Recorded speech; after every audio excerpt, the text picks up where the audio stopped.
OK, bonjour tout le monde. Aujourd'hui, j'aimerais parler de l'erreur numéro 1 que les gens font quand ils pensent mettre leur maison à vendre. La plus grosse question à se poser, en général, c'est combien est-ce que ma maison vaut? Combien est-ce que je devrais demander pour ma maison? Un des défis dans mon métier en tant que courtier immobilier, c'est que souvent les gens se font des attentes beaucoup trop élevées par rapport à la vraie valeur marchande, basée sur l'effort qu'ils ont mis dans la maison à faire des rénovations, basé sur tous les souvenirs émotionnels des enfants qui ont grandi, et des beaux souvenirs, tout ça, et que comment c'est une belle, une bonne maison, ici et ça. Ce qu'il faut comprendre, c'est que quand on met notre maison en vente, votre maison, c'est un produit maintenant. C'est froid, ça finit là, c'est un produit qui se compare à tant d'autres et il doit se démarquer parmi les autres. Et il n'a plus de valeur émotionnelle pour la personne qui l'achète. Bon. Euh, donc, l'erreur numéro 1 que les gens font, c'est qu'ils vont estimer ou déterminer la valeur de leur maison basée sur combien que leurs voisins ont demandé quand ils vendaient leur maison alentour d'eux.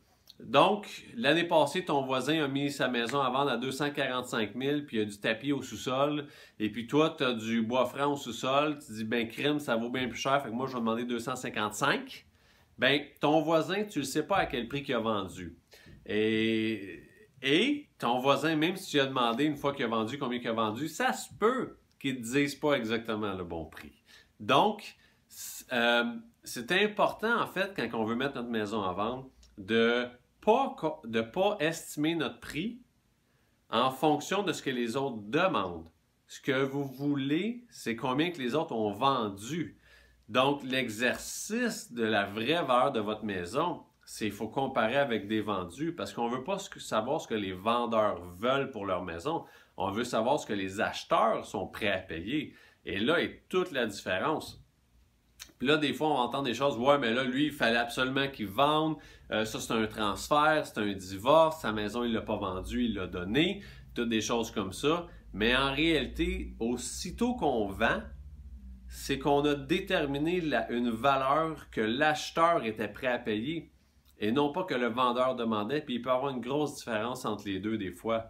Donc, assurez-vous, quand vous estimez le prix ou la valeur marchande de votre maison, de toujours regarder avec combien les gens ont vendu. Et votre courtier et moi, on est capable de vous dire ça. On ne veut jamais travailler avec les montants à vendre, mais vraiment les vendus, c'est la meilleure façon de savoir combien que votre maison vaut vraiment. Et ça n'a rien à voir avec votre évaluation municipale, mais ça, c'est un autre sujet. C'était Sébastien Cloutier. Si jamais vous avez des questions ou quoi que ce soit, vous pouvez m'appeler ou me texter au 450-204-6465 ou sur mon site web, il y a mon adresse courriel un peu partout. Merci.